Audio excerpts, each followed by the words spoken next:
Hello दोस्तों, स्वागत है आपका the physics exam prep by Vinay Pratap.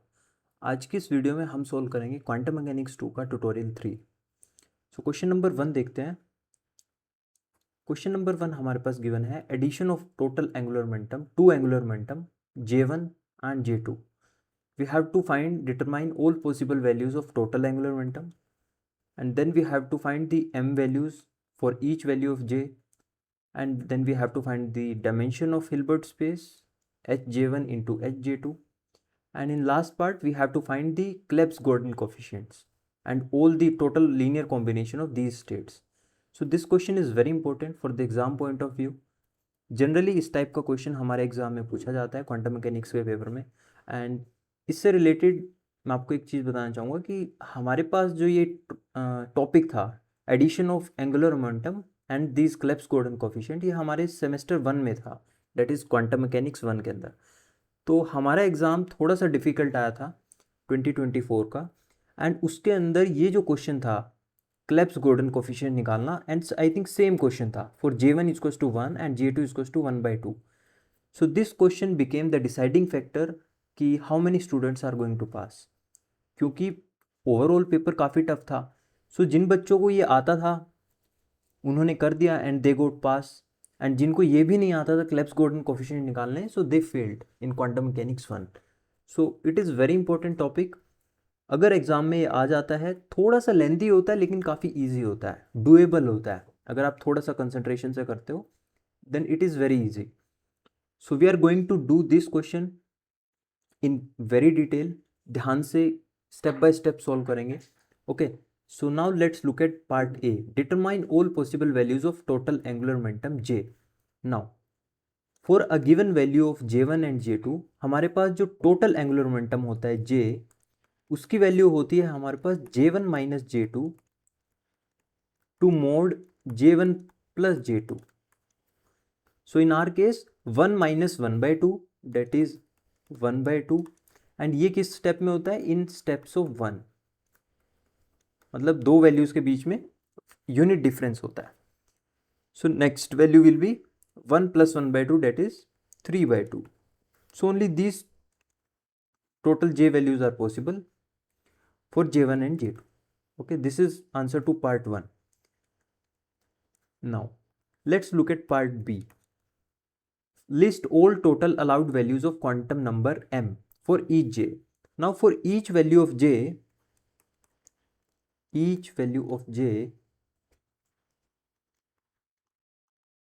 my m values will be, that is your quantum number m will be from minus j2 plus j, again in steps of 1. Now my j value is, for j is equals to 1/2, m will have value minus 1/2 and plus 1/2. Similarly for j is equals to 3/2, m now will be from minus 3/2 to plus 3/2. इसके बीच में जितनी भी values आती है in steps of 1, let say minus 3/2, so अगली value क्या होगी? Minus 3/2 plus 1, that is minus 1/2, again minus 1/2 plus 1, so it will be plus 1/2. Okay, so this is answer to part B. Now in part C, find the dimensionality of combined Hilbert space Hj1 cross Hj2.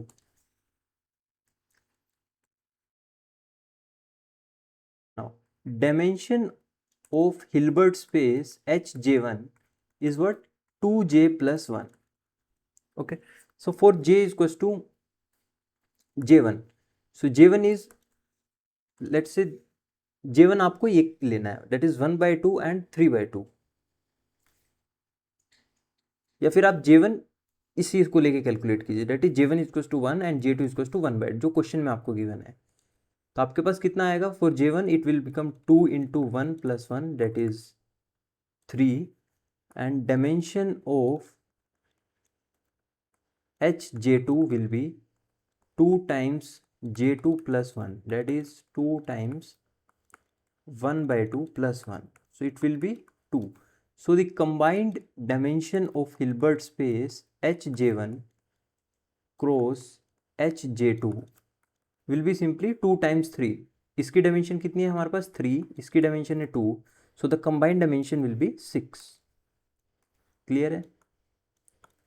Now let's come to part D, जो कि बहुत important है। Klebs Gordan coefficient निकालना थोड़ा सा लेंदी है, but मैं आपको डिटेल में समझाऊंगा इसको, ठीक है। सो फाइंडिंग क्लेब्स गॉर्डन कोफिशिएंट, तो आपको सबसे पहले क्या करना है। नाउ सबसे पहले क्वेश्चन आता है कि what are Clebsch Gordan coefficient. So हमारे पास इन दो स्टेट्स को रिलेट करने के लिए जो पैरामीटर यूज होता है that is known as Clebsch Gordan coefficient. And which are these two states, J1 J2 JM। एक स्टेट ये होती है हमारे पास, दूसरी स्टेट में लिखता हूं J1 J2 M1 M2।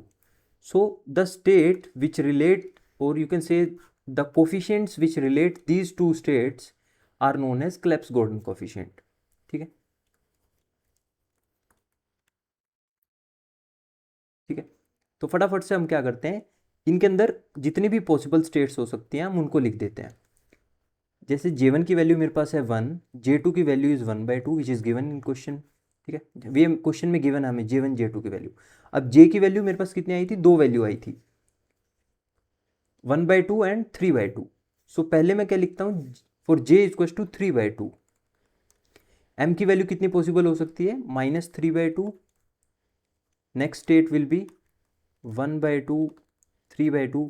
M की वैल्यू -1/2 हो सकती है मेरे पास, 1/2 3/2 +1/2। अब मैं अपनी M की वैल्यू को वेरी कर रहा हूँ। सबसे पहले 1/2 3/2 एंड 3/2।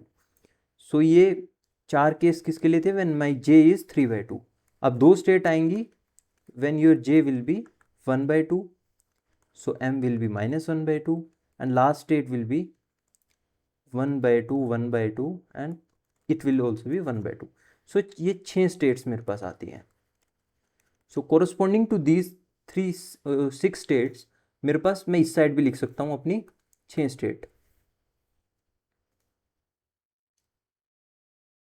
सॉरी, तो मैं फटाफट से एक बार यहाँ पे लिखता हूँ। J1 is 1, J2 is 1, M1 की वैल्यू कितनी होगी मेरे पास, M1 will be, if your J1 is 1, M1 कितना होगा, -1 0 +1। And for J2 is to 1/2, M2 की वैल्यू कितनी होगी, -1/2 +1/2। So first of all M1, let's say मैं M1 को चूज कर रहा हूँ -1, तो M2 में एक कॉम्बिनेशन ये लिख सकता हूँ -1/2 1/2। M1 को अब मैं क्या लेता हूँ, 0 लेता हूँ। अब लेट से मैं इसको M2 को पहले फिक्स कर रहा हूँ -1/2, तो मैं अपना M1 को वेरी कर रहा हूँ। ठीक है, सबसे पहले सो यहाँ पे आएगा +1 एंड अगेन -1/2। यहाँ पे आप कह सकते हो M2 फिक्स्ड। ठीक है, this is one way of writing all the possible states. You can right in any order, but this is the most easiest way. फिर आप लिखोगे अगेन, अब आप M2 को फिक्स कर दो +1/2, so again M1 will be -1, this is one state.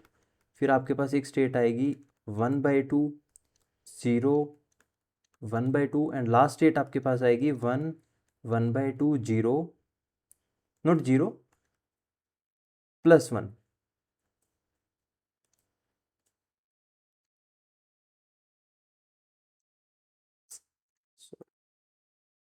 यहाँ पे भी 1/2 एंड यहाँ पे 1 एंड 1/2 नाउ। ठीक है, दोनों साइड हमने सारी 6 स्टेट्स लिख दी हैं। अब नेक्स्ट स्टेप क्या होता है, आपको वो स्टेट्स डिसाइड करनी होती है जहाँ पे देखो क्लेब्स गॉर्डन कोफिशिएंट में आपको नेक्स्ट क्या देखना होता है। यू कैन से rule 1 is that if your total M value is M1 plus M2, okay, and your J value is mod of this M value, then your Clebsch Gordon coefficient will be 1। It means देखते हैं किन states के अंदर ये possible combination हमारे पास बैठ रहा है। तो अगर आप देखोगे इस वैल्यू के अंदर, इन दो स्टेट्स के बीच में, यहां पे M की वैल्यू कितनी है, -3/2, and if you add m1 plus m2, so -1 इन दोनों को ऐड करोगे तो m मिल जाएगा. So my first condition is satisfied. Second condition is that j should be mod of m. तो my j that is 3/2 is mod of m. Okay, so second condition is also true. It means the coefficient relating these two states is 1. So for these two states my coefficient, that is my Clebsch-Gordan coefficient is 1. ऐसी कोई और state देखते हैं. यहाँ पर -1/2. हाँ देखो, यहाँ पर देखो, सबसे पहले लिखते हैं लास्ट स्टेट में. देखो लास्ट स्टेट में भी क्या है, यहाँ पर m की वैल्यू 1/2 है. एंड हमारे पास क्या होगा, नोट लास्ट स्टेट, इस स्टेट में देखो 3/2 and 1 plus 1/2. So m1 plus m2 is equals to m and j is mod of m. It means इस स्टेट के बीच में, that is, I don't know how to show but let me try. इस state के बीच में और last state के बीच में जो क्लेब्स-गॉर्डन कोफिशिएंट होगा वो कितना होगा, 1. अब और भी ऐसे केसेस होंगे, but there is one more rule कि आपका जो जे होना चाहिए, it should be maximum and your m should be maximum. आपके पास m and j should be maximum. So maximum value of j is 3/2. m की भी मैक्सिमम वैल्यू कितनी है, 3/2. सो ये दो ही केस आएंगे, that is first and this second. इस केस में भी देखोगे, अगर आप इधर देखोगे ना, यहाँ पे देखो -1/2. सो 0 -1/2, इन दोनों को ऐड करोगे तो -1/2 आ रहा है, but j is not mode of m. और कहाँ, यहाँ पे देखो, इस केस में जैसे ये एक स्टेट है एंड एक यहाँ पर आपके m1 प्लस m2 करोगे तो 1/2. ओके, बट यहाँ पर माइनस आ रहा है. एक दो कॉम्बिनेशन और ऐसे आएंगे जहाँ के अंदर ये सेटिस्फाई हो रहा होगा, that m is equals to m1 plus m2 and j is equals to mod of m. But उस केस में हमारा j मैक्सिमम नहीं होगा एंड m भी मैक्सिमम नहीं होगा, तो हम उन स्टेट्स को नहीं लेंगे. सो सबसे पहले हम क्या करेंगे, अपनी इन दो स्टेट्स को लिख लेते हैं, डेट इज जिनका कोफिशिएंट हमारे पास 1 आया है, that is 1 1/2 3/2 -1/2. So I am writing 1 1/2 3/2 -3/2 and इस स्टेट के साथ 1/2 -1/2 and -1/2. So I have written these first two states. तो इनका कोफिशिएंट कितना है, 1. So it is multiplied by 1. So let's call this equation 1. Last equation लिखते हैं जिसके अंदर भी कोफिशिएंट 1 है. सो 1/2 3/2 3/2 एंड यहाँ पर है आपके पास 1 1/2 1 and 1/2. So this is equation number 2. सो इन दोनों इक्वेशन के लिए हमारे पास क्लेब्स-गॉर्डन कोफिशिएंट आ गए. अब क्या करते हैं, अब बाकी इक्वेशन से आपको कैसे कोफिशिएंट्स निकालने हैं वो देखते हैं. नाउ तो बाकी जितनी भी स्टेट्स बची हैं, देखो हमारे पास एक इक्वेशन यहाँ से आएगी 1 2 3 4. तो आपके पास 4 इक्वेशन आएंगी, ठीक है. सो इनको हम पॉसिबल कॉम्बिनेशंस में लिखने का ट्राई करते हैं. And now rule 2 will be, my rule 2 will be that m should be equal to m1 plus m2. तो देखो यहां देखते हैं, इस केस में m कितना आ रहा है, -1/2. तो -1/2 कहाँ से आ सकता है, जब आप 0 और -1/2 को ऐड करोगे तब आ सकता है, या फिर आप -1 एंड 1/2 को ऐड करोगे.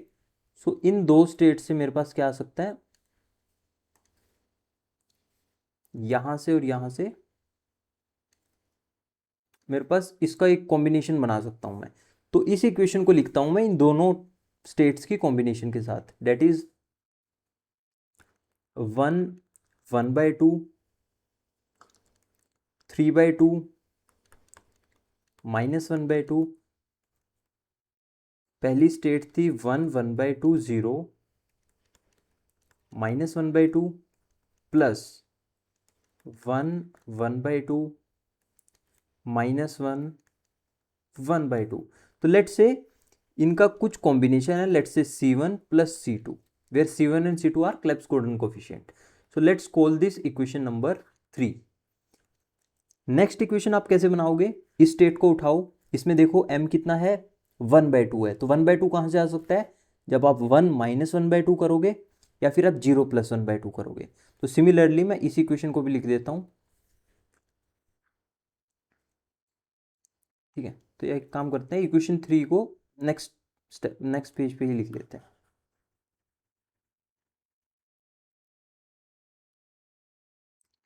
मैं फटाफट से एक बार इक्वेशन लिख देता हूँ, 3 1 1/2 3/2 -1/2, it is C1 times 1 1/2 0 -1/2 plus C2 1 1/2 -1 1/2। so this was my equation number 3। and next equation कौन सी बनानी है, when your m is equals to +1/2, so it is combination of these two states, 1 - 1/2 and 0 1/2। so next state will be 1 1/2 3/2 1/2। इस एक किसका combination होगी, इन दो states का, 1 1/2 1 -1/2, क्योंकि यहाँ पर टोटल m कितना आएगा 1/2 प्लस 1/2 0 एंड 1/2। लेट्स से यहाँ पर क्लेब्स गॉर्डन कोफिशिएंट होंगे C3 and C4। Let's call this equation number 4। अब इक्वेशन 5 कैसे बनाओगे आप, सिंपली अब आप देखोगे यहाँ पे that my m is equals to -1/2। So again -1/2 एक यहाँ से आएगा एंड एक यहाँ से आएगा। यू हैव बेसिकली आपको करना क्या है, इन 6 स्टेट्स को इनके कॉम्बिनेशन के साथ लिखना है। सो पहला कॉम्बिनेशन तो डायरेक्ट रिलेशनशिप आ गया इसके साथ, बाकी जो 4 स्टेट्स बची हैं उनके हम कॉम्बिनेशन लिख रहे हैं, ठीक है। तो next state will be 1 1/2 1/2 and -1/2।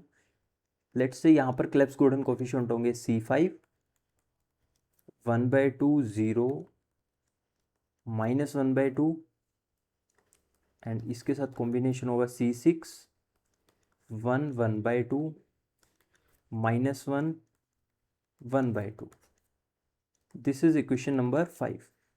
अगर आप यहाँ पर भी चेक करोगे that m is equals to -1/2 m is equals to -1/2 and it is equating with this term. Similarly आपके पास एक लास्ट टर्म आएगी कहाँ से, यहाँ से, that m is equals to 1/2, again it will be combination of these two terms, but coefficients will be different. So last equation will be 1 1/2 1/2 1/2 is equals to 6, or you can say C7 1 1/2 1 -1/2 plus C8 1 1/2 0 and 1/2। This is my equation number 6। आपने सारी equation लिख ली है। Now our main aim is to solve these equations and get the values of C1 C2 C3 C4 C5 C6 C7 C8 because these are my Klebs Gordon coefficients. So these coefficients can be calculated from equation number 1। तो अगर आप equation 1 में देखोगे, now if taking this equation number 1 and now we are going to operate one operator, that is J plus operator। एक operator होता है हमारे पास J plus operator which is equal to J1 plus operator plus J2 plus operator, ठीक है। this is a kind of operator and when this operator, what is the property of this operator, इसकी कुछ property होती है हमारे पास। क्या properties होती है हमारे पास, मैं प्रॉपर्टी यहां पर लिख देता हूं। now my first property is that when this J plus operator, J plus operator operates on a state, J plus कहाँ पर ऑपरेट करेगा, लेफ्ट हैंड साइड में, that is J1 J2 JM, ठीक है, लेफ्ट साइड में जो states हैं उन पर ऑपरेट करेगा। एंड आपको क्या देगा, J times J+1 minus M into M+1, okay, ये किसके अंदर होगा, स्क्वायर रूट के अंदर, टाइम्स H क्रॉस। एंड जो आपके साथ राइट हैंड में स्टेट्स हैं, राइट हैंड में कौन सी स्टेट्स हैं हमारे पास, ये J1 J2 M1 M2, तो ये आपको इसमें चेंज कर देगा, date is J1 J2 M1। अब क्या होगा, ये जो स्टेट है ना, ये J प्लस जब ऑपरेट करता है ना इस स्टेट पे, तो ये M को रेज कर देता है कहाँ पे, +1 स्टेट में। मीन्स आपके पास आ जाएगा, सॉरी यहाँ पे आएगा, ये इसी पर ऑपरेट करेगा। एंड सॉरी मैंने गलत लिखा था, ये इस पर ऑपरेट करेगा एंड आपका J सेम रहेगा, ये M को चेंज कर देगा कहाँ पे, M+1 कर देगा। समझ में आया इसका काम क्या है, it will operate on M and ये M+1 स्टेट का, it is raising operator J plus. Similarly अगर आप J1 प्लस को लिखना चाहोगे, J1 प्लस ऑपरेटर, अभी J1 प्लस कहाँ पर ऑपरेट करेगा, जो आपकी राइट हैंड साइड में टर्म्स थी, that is J1 J2 M1 M2। So J1 J2 M1 M2, यहां पर आप क्या लिखोगे, जैसे यहां पर J था तो आप ये J1 लिखोगे, सो J1 into J1+1 minus M की जगह पे आप M1 लिखोगे, सो M1 इंटू M1+M, ये स्क्वायर रूट के अंदर, बाहर H क्रॉस। अब इसका काम क्या है J1 का, ये M1 को M1 प्लस कर देगा, so my state will become J1 J2 M1+1 and next M2। समझ आया। Similarly you can write J2 plus, J2 plus भी इसी स्टेट पर ऑपरेट करेगा, that is J1 J2 M1 M2। But what will happen in this case, ये J2 कहां पर operate करेगा, it will operate on M2, but this time J1 की जगह पे आप J2 लिखोगे, J2+1 माइनस M1 की जगह पे आप M2 लिखोगे, सो M2 इंटू M2+1, ये आप स्क्वायर रूट के अंदर लिखोगे, बाहर स्क्वायर रूट के बाहर H क्रॉस आएगा and state will B J1 J2 M1, ये कहां पर ऑपरेट करेगा, M2 को रेज कर देगा, सो इट विल बिकम M2+1। सो पहले तो आपको एक प्रॉपर्टी समझ आनी चाहिए इस ऑपरेटर की, इन तीनों ऑपरेटर्स की बेसिकली, J1 J2 J plus J1 plus J2 plus, okay, because they are going to very important role, they are going to play very important role. Now अब क्या करना है, हमें इक्वेशन नंबर 1 उठानी है अपनी, इक्वेशन नंबर 1 ये। अब हमें क्या करना है, दोनों साइड, लेफ्ट हैंड साइड में हमें ऑपरेट करना है J plus, right hand side में हमें ऑपरेट करना है J1 plus plus J2 plus, ठीक है।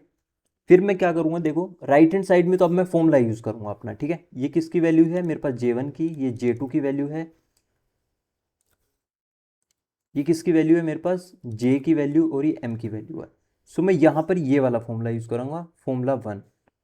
राइट हैंड साइड में क्या करूंगा, मैं इसको ब्रेक करूंगा सबसे पहले, तो it will become J1 plus operating on this state 1/2 -1 -1/2 plus J2 plus operating on again this state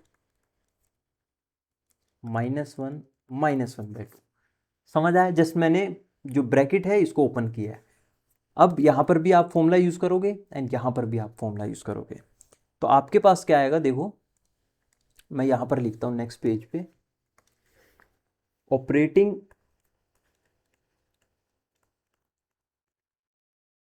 J plus on equation 1, okay, we gate,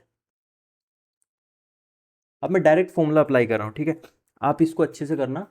आपके पास आएगा square root, left hand side में बता रहा हूं मैं, J into J+1 that is 3/2 into 3/+1, क्योंकि देखोगे आप J की वैल्यू क्या थी आपके पास, 3/2, So my formula will be j into j plus 1 minus m into m plus 1.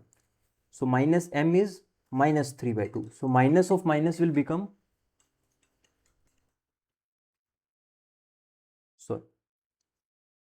so minus of minus will become plus 3 by 2 and अंदर bracket के कितना आएगा m प्लस 1, बाहर क्या आएगा h क्रॉस एंड स्टेट आएगी आपकी j1 j2 m1. सॉरी यहाँ पर क्या है j, तो आप लिखोगे j वैल्यूज कितना था मेरे पास, j वॉज 3 by 2. अब ये क्या करेगा, इसका काम क्या था j प्लस का, कि ये m को m प्लस 1 कर देगा. तो मेरे पास m कितना था यहाँ पे minus 3 by 2. So minus 3 by 2 plus 1 कितना हो जाएगा माइनस 1 by 2. तो माई स्टेट विल बिकम दिस. ठीक है, this is left hand side. Similarly आपको करना है राइट हैंड साइड में. तो राइट हैंड साइड में मैं लिख देता हूं square root j1 into j1 plus 1.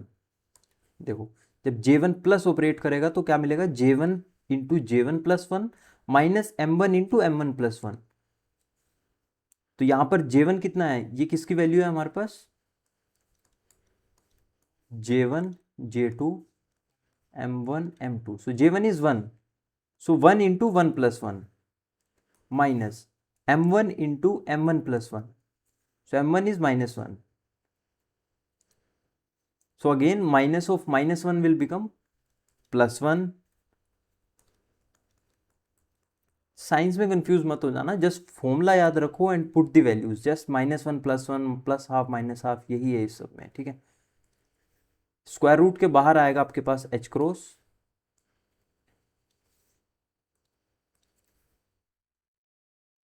And state क्या हो जाएगी j1 डेट इज 1 1 by 2. ये कहाँ पे ऑपरेट करेगा, ये m1 को m1 प्लस बना देगा. सो m1 बोझ हमारा m1 कितना था माइनस 1. सो माइनस 1 प्लस 1, तो मेरा m1 हो जाएगा m1 प्लस 1 हो जाएगा 0 and m2 will remain same. Similarly आपके पास नेक्स्ट स्टेट आ जाएगी that is 1 by 2 into 1 by 2 plus 1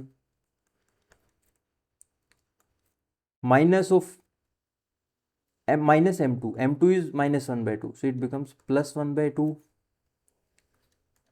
and m2 plus 1 बाहर h क्रॉस एंड ये कहाँ पर ऑपरेट करेगा m2 को, ये m2 को m2 plus 1 बना देगा. So my state will become 1 1 by 2 minus 1 and it will become plus 1 by 2. अब आपको जस्ट इसे सोल्व करना है जो स्क्वायर रूट के अंदर है, एंड इसको मैं थोड़ा सिंप्लीफाइड फॉर्म में लिख रहा हूं. तो ये कितना आएगा मेरे पास, h क्रॉस आप दोनों साइड से कैंसिल कर सकते हो, तो h cross will cancel and my equation will become 1 by 2 3 by 2 minus 1 by 2 equal to, इसको सोल्व करके आएगा मैं बता देता हूं आपको √3. इसको सोल्व करके आएगा आपके पास √2 एंड इस रूट को सोल्व करके आएगा आपके पास 1 by √3. सो अब क्या करता हूं मैं, इस √3 को डिनोमिनेटर में ले आता हूं. सो यहां पर कोफिशिएंट कितना हो जाएगा √2 by 3. So it will become √2 by 3 1 by 2 0 minus 1 by 2 plus इसका कोफिशिएंट कितना हो जाएगा मेरे पास, सॉरी इसका कोफिशिएंट आएगा आपके पास 1 एंड ये जब इसके डिनोमिनेटर में आएगा तो इसका कोफिशिएंट हो जाएगा 1 by √3 एंड ये state 1 by 2 minus 1 plus 1 by 2. Now compare this equation with equation number 3. अगर आप ध्यान से देखोगे तो आपकी इक्वेशन 3, तो देखोगे 1 by 2 0 minus 1 by 2. तो 1 by 2 0 minus 1 by 2.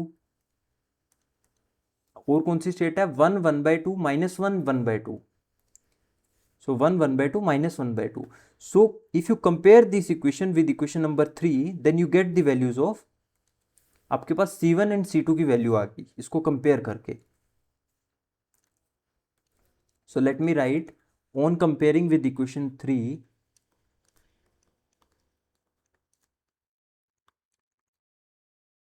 on comparing with equation 3, we get C1 and C2 as, so my C1 is root 2 by 3 and C2 is 1 by root 3. Okay, so but अभी हमें क्या करना है, C3 C4 C5 C6 C7 C8 निकालना है. So my first target is complete कि हमें C1 C2 मिल गया है. Now next thing what we are going to do, now we are again going to operate J plus operator on this equation. इस equation में हम J plus operate करेंगे. तो आप कैसे लिखोगे, देखो, ऑपरेटिंग J प्लस, सो J plus left hand side में क्या आपके पास ये स्टेट है 1 1 by 2 3 by 2 minus 1 by 2. So 1 1 by 2 3 by 2 minus 3 by 2 and right hand side में आप J1 plus plus J2 plus को ऑपरेट करोगे एंड आपके पास इक्वेशन क्या है, root 2 by 3 root 2 by 3 1 1 by 2 0 minus 1 by 2 plus आपके पास है 1 by root 3 1 1 by 2 minus 1 and 1 by 2. So ये आपके पास राइट हैंड साइड में इक्वेशन है. मैंने क्या ऑपरेट किया, again J plus operator operate किया है बोथ साइड में. देखो यार, इक्वेशन थोड़ी सी अब इसमें क्या होगी, 4 टर्म्स आएंगी. जैसे कि आपको पता है राइट हैंड साइड में आपके पास 4 टर्म्स आएंगी एंड वो 4 टर्म्स क्या होंगी मैं लिख देता हूँ फटाफट से एक बार. J प्लस, बस यही स्टेप इसका थोड़ा सा बड़ा है, मतलब 4 स्टेप आपको 4 टाइम्स फॉर्मूला अप्लाई करना है कुछ नहीं, बस थोड़ा सा बड़ा है, ठीक है. तो आपको ध्यान से करना है इसको. तो मैं 4 टर्म्स कौन सी आएंगी आपके पास, two root 2 by root 3 and इसके बाद फिर इजी है ये. इसके बाद जस्ट देखना हम कितनी जल्दी से C5 and C6 C7 C8 की वैल्यू निकाल लेंगे. Just getting C1 C2 and C3 and C4 are different, little bit difficult, but others are easy, ठीक है. सो फटाफट से एक बार इसको देखते हैं. 1 1 by 2 0 minus 1 by 2. इसको मैं पूरा सोल्व नहीं करूंगा, जस्ट आपको वैल्यूज बताऊंगा, ठीक है, नहीं तो वीडियो काफ़ी लॉन्ग हो जाएगा. J1 को पहले इस पे ऑपरेट किया एंड J1 को अगेन इस पे ऑपरेट करेंगे. So J1 plus coefficient is 1 by root 3 1 times 1 by 2. This is J1 J2. फिर आपके पास जब J2 प्लस लिखोगे आप अगेन इस स्टेट के ऊपर, date is 2 by 3 1 1 by 2 0 minus 1 by 2, ठीक है. एंड J2 प्लस को आपको इस स्टेट के ऊपर ऑपरेट कराना है. 1 1 by 2 minus 1 1 by 2. Now again आपको क्या करना है, with the help of these 3 formulas आपको इन सब की वैल्यू कैलकुलेट करनी है. ये मैं आपके ऊपर छोड़ रहा हूँ, ठीक है, दिस इज होमवर्क प्रैक्टिस. इनको कैलकुलेट करोगे एंड मैं आपको बता देता हूँ, ये जो टर्म है ना, ये वाली लास्ट टर्म डेट इज, ये आपके पास 0 आएगी, इसका कंट्रीब्यूशन 0 आएगा. करके देखना, फॉर्मुलेज अप्लाई करोगे, लास्ट में एंड में इक्वेशन क्या आएगी, मैं वो इक्वेशन लिख रहा हूं आपके पास. It will be 1 1 by 2 3 by 2 1 by 2 equal to, this time you will get coefficient, एक कोफिशिएंट आपके पास आएगा 1 by root 3 and 1 minus 1 by 2 plus root 2 by 3 times this state change हो जाएंगी, ठीक है। Now you have to again, if you see in equation 3 4 5 6, so this is equation number 4, 1 minus 1 by 2 0 1 by 2,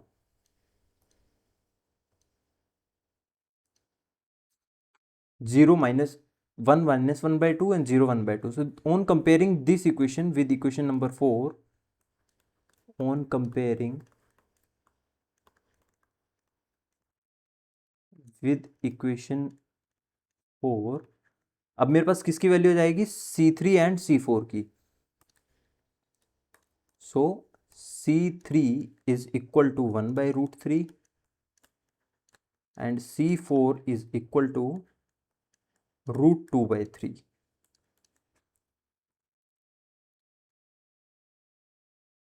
Now how to calculate now next coefficient, that is C5 C6 C7 C8। अब उसके लिए हम क्या करते हैं, दो conditions का use करते हैं, that is orthogonality condition and your normalization condition, ठीक है। तो वो क्या होती है, बेसिकली हम दो स्टेट्स लेंगे, दो डिफरेंट स्टेट्स लेंगे, सेम स्टेट्स का अगर आप इनर प्रोडक्ट लेते हो तो इट विल बिकम जीरो। जैसे दो स्टेट है आपके पास, अगर आप उनका इनर प्रोडक्ट लेते हो तो वो क्या आता है, zero. So that is your orthogonality condition. तो वहां से हम एक कोफिशिएंट आएगा हमारे पास, that is C5 and C6, उनके बीच में रिलेशन आएगा एंड आगे देखते हैं हम, ठीक है। Now we are going to use orthogonal condition,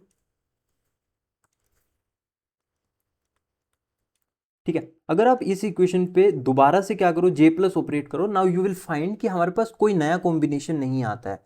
जैसे अगर आपके मन में सवाल आ रहा होगा, जैसे हमने दो बार किया एंड ऐसे हमें C1 C2 C3 C4 आ गया, अगर हम दोबारा इसके ऊपर J प्लस ऑपरेट करें तो हो सकता है हमें C5 C6 या फिर C7 C8 कुछ मिल जाए, लेकिन ऐसा नहीं होगा। अगर आप करके देखोगे तो you will get no extra term, मतलब कोई रिलेशन नहीं बनेगा। सो अभी हमें ऑर्थोगोनल कंडीशन ही यूज करनी पड़ेगी। So now we will use orthogonal condition in equation, कहां पर, जो हमने इक्वेशन 3 4 इक्वेशन 5 एंड इक्वेशन 6। तो देखो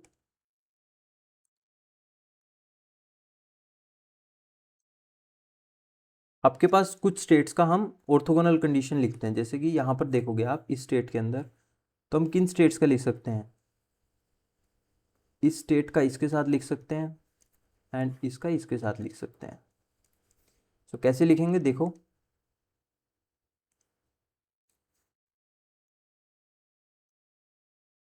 no, states having same eigen state with have inner product there zero.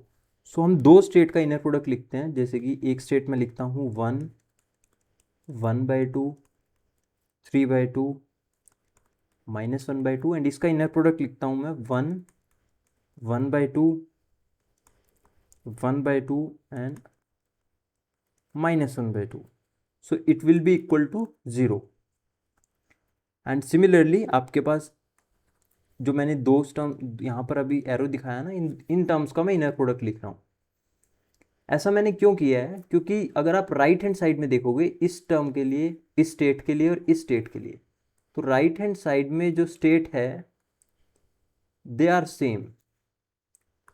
अगर आप देखोगे यहां पर, सो सेम स्टेट की जब हम आइगन वैल्यूज का इनर प्रोडक्ट लेंगे तो हमें क्या मिलेगा, राइट हैंड साइड में, लेफ्ट हैंड साइड में तो हमें जीरो मिल जाएगा, and left right hand side में मैं C1 star multiply by C5 C2 star multiply by C6, C1 C2 मेरे पास है, I will get C1 C5 C6। Similarly जब आप इन दो स्टेट्स का लोगे, क्योंकि इनकी स्टेट सेम है। गाइस मुझे एक बार सिस्टम रीस्टार्ट करना पड़ेगा, काफ़ी लैग कर रहा है, so just give me a minute, मैं सिस्टम रीस्टार्ट कर लेता हूँ। देखो अगर आप इन दो स्टेट्स के लिए देखोगे तो राइट हैंड साइड में आपकी जो स्टेट्स हैं वो सेम है। सो इससे क्या होगा, आपकी जो लेफ्ट हैंड साइड की स्टेट है उनका इनर प्रोडक्ट तो जीरो हो जाएगा, एंड राइट साइड में मेरे को क्या मिलेगा, C3 star into C7 and C4 star into C8। अब मेरे पास क्या है, C3 एंड C4 की वैल्यू ऑलरेडी मेरे पास है, तो I will get C7 and C8। So that is the main agenda. Okay,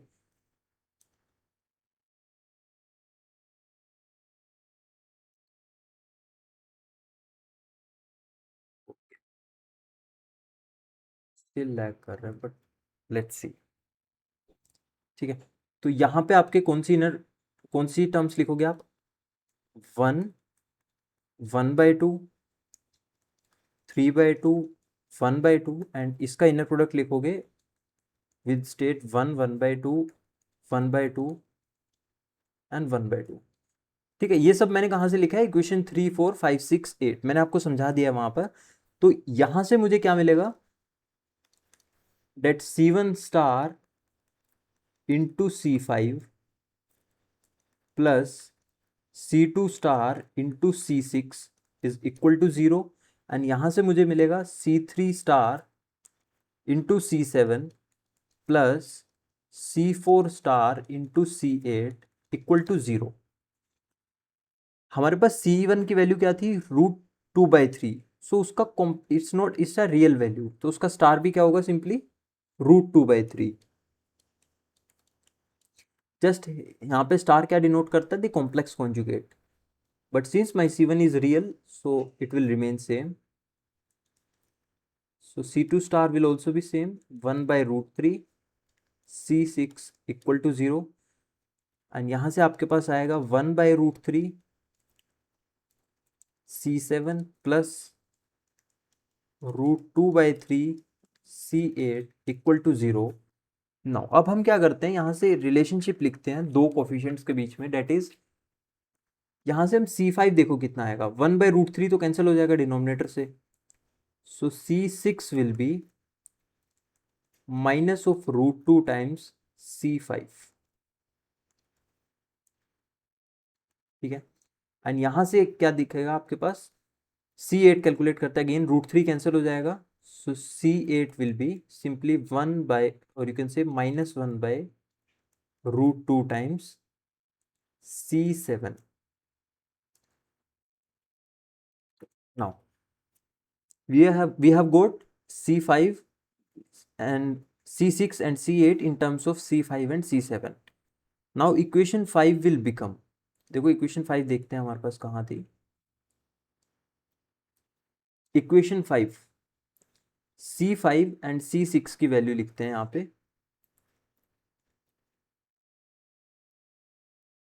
and इसको क्या मान लेते हैं, let's say root this C5 is equals to A, so it becomes,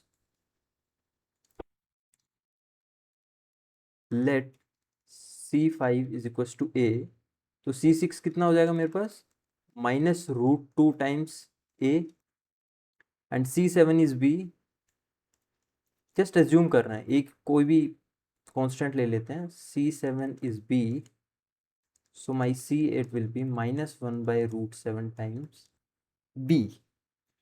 so equation 5 will become, left hand side में आपके पास state है 1/2, 1/2, -1/2, तो right hand side में C5 है आपके पास, and C5 is A, 1/2, 0, -1/2 plus C6 आपके पास कितना है, -√2A, 1/2 -1 प्लस 1/2। अब हम इस इक्वेशन के लिए क्या यूज करेंगे, ऑर्थो, और you can say normalization condition, normalization condition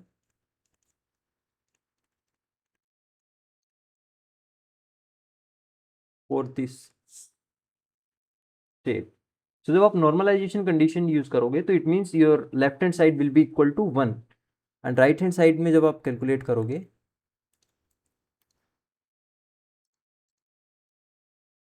so you can say 1 is equal to,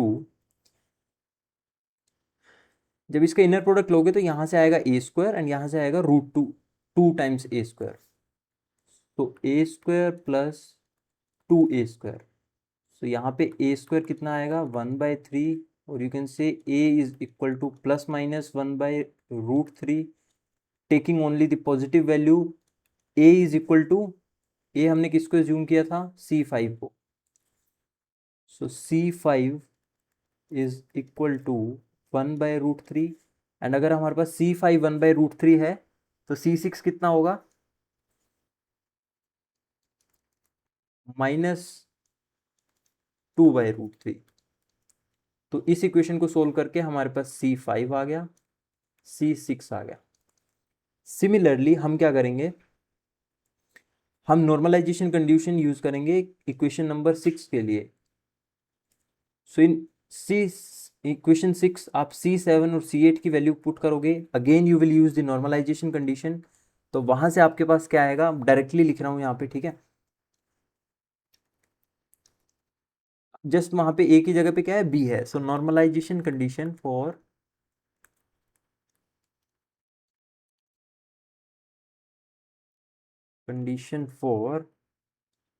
equation 6 after putting, हमें क्या मिलेगा, that 1 is equal to b² plus आपके पास यहाँ पे आएगा coefficient b²/2। So 1 is equal to 3/2 times b², और you can say b will be equal to plus minus √2/3, taking only the positive value. So b हमने किसको assume किया था, C7 को। तो माई C7 इज √2/3। अगर C7 √2/3 है तो C8 will be -1/√2 times √2/3। So C8 will be simply -1/3। सो मेरे पास C7 आ गया, C8 आ गया। इसी पेज पर मैं C1 एंड C2 की वैल्यू लिख देता हूँ, एंड C3 C4 की वैल्यू लिख देता हूँ, ताकि सारे कोफिशिएंट्स को हम एक ही पेज पर लिख सकें। Okay, so C1 is √2/3, C2 is 1/√3। So C1 is √2/3, C2 is 1/√3।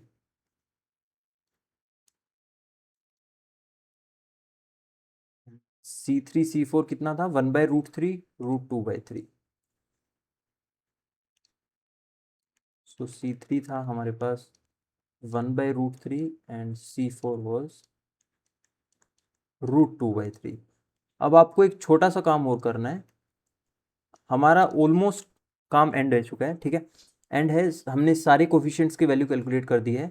हमने जो इक्वेशन नंबर 3 4 5 6 लिखी थी, 3 4 5 6, जस्ट यहाँ पे आपको क्या करना है, C1 C2 C3 C4 C5 C6 C7 C8 इन सब की वैल्यूज पुट करनी है। तो जस्ट 2 मिनट का काम है, एक बार मैं फटाफट से इनकी वैल्यूज लिख देता हूँ। एंड इक्वेशन 1 एंड 2 में भी, यहाँ पर तो कोफिशिएंट 1 था, तो डायरेक्टली से एक बार क्या करता हूँ, मैं सारी 6 की 6 इक्वेशन एक पेज पर लिख देता हूँ। Just give me a minute. तो यहाँ पे क्या किया यार, मैंने टाइम को सेव करने के लिए आपके लिए ऑलरेडी से लिख दिया। मैंने क्या किया है, equation rewriting equation 1 2 3 4 5 6 with C1 C2 C3 C4 C5 C6 C7 C8 values, ठीक है। उन सब की वैल्यूज मैंने इक्वेशन में लिख दी है, एंड मैंने इसको एक ऑर्डर में लिखा है। आप चाहो तो इस ऑर्डर में लिख भी सकते हो। ये मैंने इसलिए लिखा है क्योंकि इससे एक नेक्स्ट स्टेप भी आप कर सकते हो। क्या कर सकते हो, you can represent this formulation in matrix form. Left hand side में आप लिखोगे ये स्टेट्स जो आपके साथ लेफ्ट हैंड साइड में है, राइट हैंड साइड में आप इन स्टेट्स को लिखोगे, एंड इसके साथ एक मल्टीप्लिकेशन मैट्रिक्स आएगी। This matrix will represent the elements of this matrix represents your Clebsch Gordan coefficients, ठीक है। This is one step ahead. अगर आप चाहो तो कर भी सकते हो, वैसे क्वेश्चन में मेंशन नहीं था। अदरवाइज अगर क्वेश्चन में मेंशन होता कि represent the Clebsch Gordan coefficient in form of matrix, तो हम उसको ऐसे रिप्रेजेंट करते हैं। दिस इज कंप्लीट आंसर, ठीक है। अगर एग्जाम में ऐसा क्वेश्चन आता है, so I hope you will be able to do it. So I have tried my best to explain you guys, ठीक है। एक बार दोबारा से मैं ओवरव्यू दे देता हूँ कि हमने किया क्या है शुरुआत से। So part A B C शायद आई डोंट थिंक कि उन्हें रिपीट करना चाहिए। पार्ट डी से देखते हैं। हमने जितनी भी हमारे पास जे वैल्यूज थी, लेट्स से जे की वैल्यू 3/2 थी, तो एम की वैल्यूज मैंने पहले वेरी की, फिर लास्ट में दो स्टेट्स जे इज टू 1/2 के लिए लिखी। सिमिलरली मैंने राइट हैंड साइड में सारी पॉसिबल स्टेट्स लिखी। फिर मैंने उन दो स्टेट्स को कंपेयर किया जिनमें क्या थी, ये दो कंडीशन सेटिस्फाई हो रही थी, wait M is to m1 plus m2 and my J is mod of m and j should be maximum and m should be maximum, that is 3/2 3/2। So उन स्टेट्स के लिए मेरा जो क्लेब्स गॉर्डन कोफिशिएंट था वो 1 था। ठीक है, तो मेरे पास ऐसे दो कॉम्बिनेशन आए थे, तो उनके लिए जे सी की वैल्यू कितनी होगी, 1। ओके, फिर रूल 2 मुझे देखना है कि my when m is equal to m1 plus m2। So उस केस में मेरे पास चार इक्वेशन आई थी। मैंने इस स्टेट को इन दो स्टेट्स की पॉसिबल कॉम्बिनेशंस में लिखा था। ठीक है, एंड जो कोफिशिएंट्स थे उनको मैंने C1 C2 बोला। फिर मैंने इसको लिखा, वहाँ पे C3 C4 आया, C5 C6, ऐसे मेरे पास चार इक्वेशन आई। अब मेरे पास क्या था, एक ऑपरेटर था J plus which is J1 plus J2 plus, and इसकी प्रॉपर्टी क्या होती है, ये इन स्टेट्स के ऊपर अप्लाई होता है, that is J1 J2 JM। And ये क्या करता है, M को M+1 में चेंज कर देता है। सो मेरे पास ये फॉर्मूला आया था स्क्वायर रूट के अंदर, बाहर h cross and m becomes m+1। Similarly J1 plus जब ऑपरेट करता है तो वो M1 के ऊपर ऑपरेट करता है and it will give you M1+1, and जहां पर J था वहां पे J1 हो जाएगा, जहां पे M था वहां पे M1 हो जाएगा। सिमिलरली जब आप J2 के लिए लिखोगे तो J1 J2 हो जाएगा, M1 M2 हो जाएगा। अब ये कहाँ ऑपरेट करता है, 2 पर, मीन्स M2 के ऊपर। सो M2 becomes M2+1। So with the help of these three formulas मैंने क्या किया, इक्वेशन नंबर, जो मेरे पास ये दो इक्वेशंस आई थी, दैट इज जिनका कोफिशिएंट मेरे पास 1 था, इक्वेशन नंबर 1, इक्वेशन नंबर 1 में मैंने अपना J प्लस ऑपरेटर ऑपरेट किया लेफ्ट हैंड साइड में, राइट हैंड साइड में J1 plus J2 plus, and with the help of formulas मेरे पास एक इक्वेशन आई थी, दैट इज ये इक्वेशन आती है। And when I see that this equation is similar to equation number 3, so on comparing this equation with equation number 3, ultimately उन चार में से किसी इक्वेशन के ये इक्वल आएगी, मतलब प्रोपोर्शनल आएगी। तो वहां से क्या होगा, आपको दो कोफिशिएंट मिल जाएंगे। हमारे केस में हमें C1 एंड C2 मिला था। ओके, अब जो ये इक्वेशन आई है यहीं से आपको शुरुआत करना है। दोबारा से इसी इक्वेशन के ऊपर हमें J प्लस ऑपरेटर ऑपरेट कराना है। ठीक है, इस बार हमारे पास राइट हैंड साइड में चार टर्म्स आएंगी, उनको सिंप्लीफाई करके आपके पास एक इक्वेशन आएगी। जब आप इस इक्वेशन को कंपेयर करोगे इन चार इक्वेशन से, 3 4 5 6 में से, तो आपके पास दो वैल्यूज और आएंगी, date is C3 and C4 की वैल्यू। जब आप ये चार वैल्यूज आपके पास आ जाएंगी तो आपको क्या करना है, ऑर्थोगोनैलिटी कंडीशन यूज करनी है बिटवीन इक्वेशन 3 4 5 6। उन स्टेट्स का ऑर्थोगोनल इनर प्रोडक्ट 0 होगा जिनकी राइट हैंड साइड में आइगन स्टेट्स क्या होंगी, सेम होंगी। मैंने यहाँ पे एरो से आपको शो भी कर रखा है यहाँ पर कि कौन सी स्टेट सेम होंगी।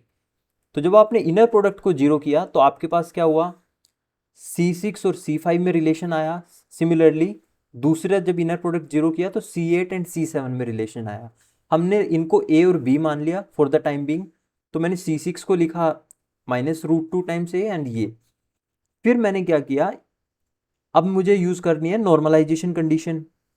वो कहाँ यूज करूंगा मैं, इक्वेशन नंबर 5 पर। तो वहां से मेरे पास आएगा date 1 is to A² plus 2A², तो A की वैल्यू आ गई तो मतलब C5, C5 से C6 आ गया। सिमिलरली मेरे पास C7 C8 आया इक्वेशन 6 से, एंड ऐसे मेरे पास सारे क्लेब्स गॉर्डन कोफिशिएंट आ गए। अब आपको यहाँ पर रुकना नहीं है, दो स्टेप आगे जाना है। इन सारी स्टेट्स को इन वहां पर जाना है वापिस से इक्वेशन 1 2 3 4 5 6 के अंदर, जहां पर भी आपने C1 C2 C3 C4 वो सब लिखा था, वहां पर एक बार वैल्यूज को पुट करना है। इट विल मेक योर, मतलब जो प्रेजेंटेशन होगा आपके आंसर का वो थोड़ा अच्छा होगा, examiner will give you full marks. ठीक है, एक स्टेप आपको ये करना है, एंड दूसरे स्टेप में आपको क्या करना है, इनको मैट्रिक्स की फॉर्म में रिप्रेजेंट करना है। मैट्रिक्स फॉर्म में कैसे रिप्रेजेंट करोगे, एक बार इनको लिख लो एक मैट्रिक्स की फॉर्म में लेफ्ट हैंड साइड में, इनके कॉम्बिनेशन जो यूनिक वो हैं, क्या बोलते हैं इनको, स्टेट्स, उनको आपको राइट हैंड साइड में लिखना है एंड फिर देखना है कि कहाँ पर कौन सा कोफिशिएंट आएगा। एंड लास्ट में आपको एक लाइन लिखनी है that elements of this matrix are the Clebsch Gordan coefficients. Okay, so इस वीडियो में इतना ही रखते हैं। अब जो नेक्स्ट क्वेश्चन है उसको हम डिस्कस करेंगे नेक्स्ट वीडियो के अंदर। वीडियो काफ़ी लंबा हो गया I know, but this is very important concept. So thank you for watching this video. And जितने भी लोगों ने यार अभी तक भी चैनल को सब्सक्राइब नहीं किया है, ऐसे बहुत से लोग हैं जो वीडियोस को देख रहे हैं but they are not subscribing. So आपसे यही रिक्वेस्ट है, एक बार चैनल को सब्सक्राइब कर दें एंड देन आप अच्छे से देखिए वीडियोस को, ठीक है। एंड बाकी जितने भी सब्जेक्ट्स हैं उनकी भी प्लेलिस्ट आपको मेरे चैनल के अंदर प्लेलिस्ट सेक्शन में मिल जाएगी, जैसे सॉलिड स्टेट फिजिक्स की, ईएमटी की, तो आप उनको वहाँ से एक्सेस कर सकते हो, ठीक है। सो मिलते हैं आपसे नेक्स्ट वीडियो में। Bye bye, take care, God bless you.